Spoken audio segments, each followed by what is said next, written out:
Alright, what's up YouTube? Wanted to make a quick video today. I hadn't made one in a while.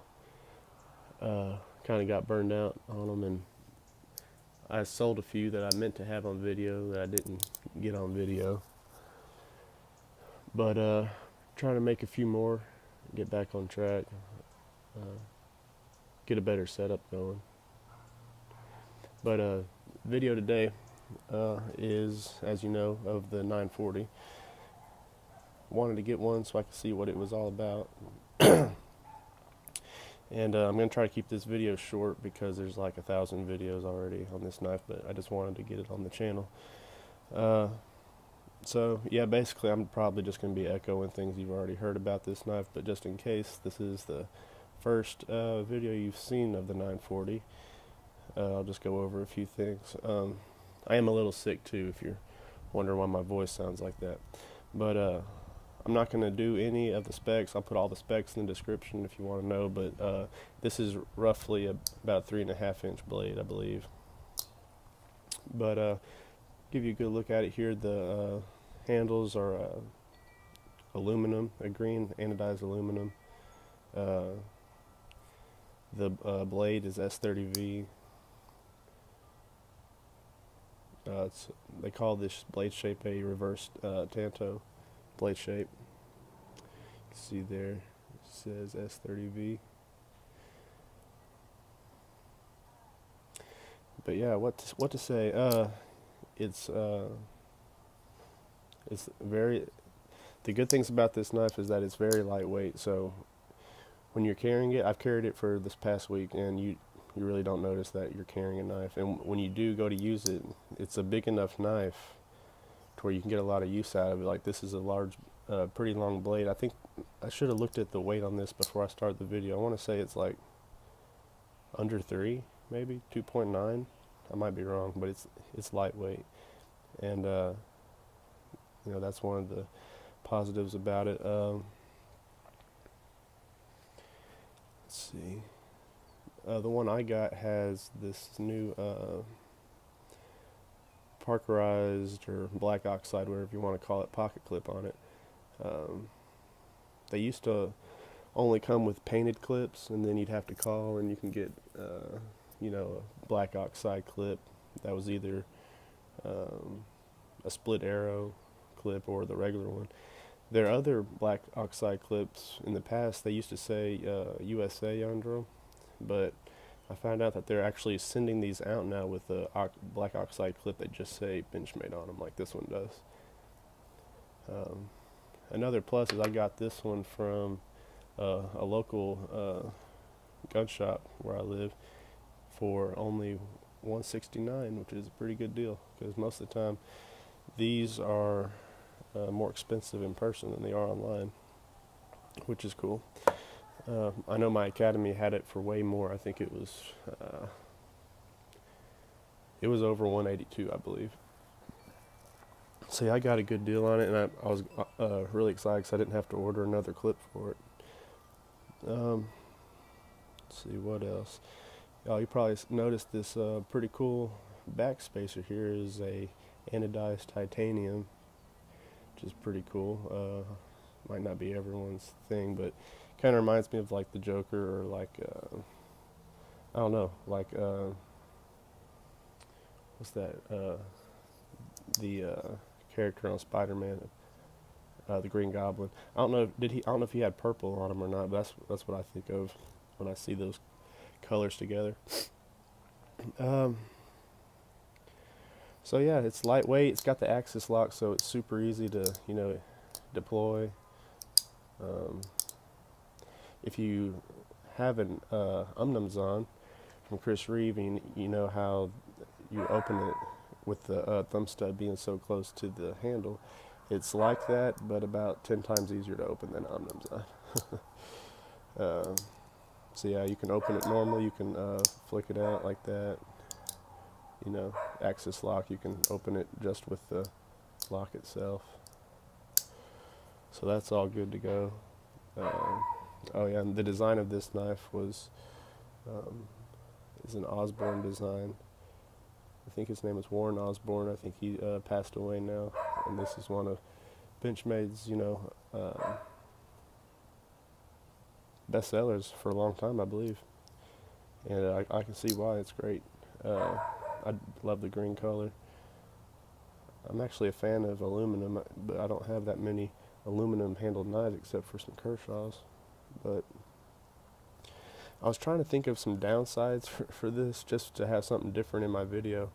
Couldn't really think of much, because overall I would recommend getting this knife if you like the design of it, because it is a good knife. But the first thing that I thought of was the axis lock is great for deployment and ease of use, but I'm about to be stoned by the Benchmade fans, but I'm not lying, every single Benchmade I've got, I've probably had, I don't know, at least 15 mini griptilians. I had the Nakamura, I had the, what else did I have? I can't remember all the different names of the ones I had, but they have all come out of the box with some blade play. This one, when I got it out of the box, it had no up and down play, and it had just a very little bit of side-to-side play. It wasn't that bad. And I've carried this for a week, and I've done like very light cutting with it, and the blade play is like twice as bad as it was when I got it side to side. Up and down, there's still none. That may just need to be tightened up a little bit on the pivot, and that might put it back to where it was before, because it is a little off center.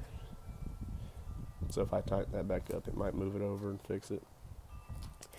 But not a big deal if you don't really care about that. Just something to note that every single Benchmade I've got had just a little bit of blade play.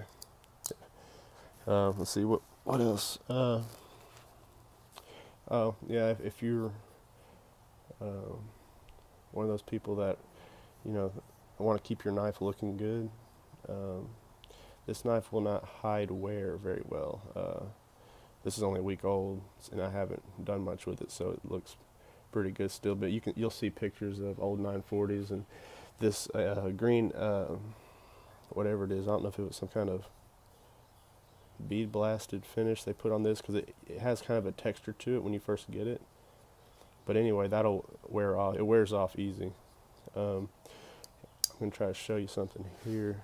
I don't know if you can see, but this white mark on the side of the knife there, that's and actually some of my Spiracos, my G10 Spiracos, I don't know if it's my jeans or what, but they all get this from taking it in and out of my pocket.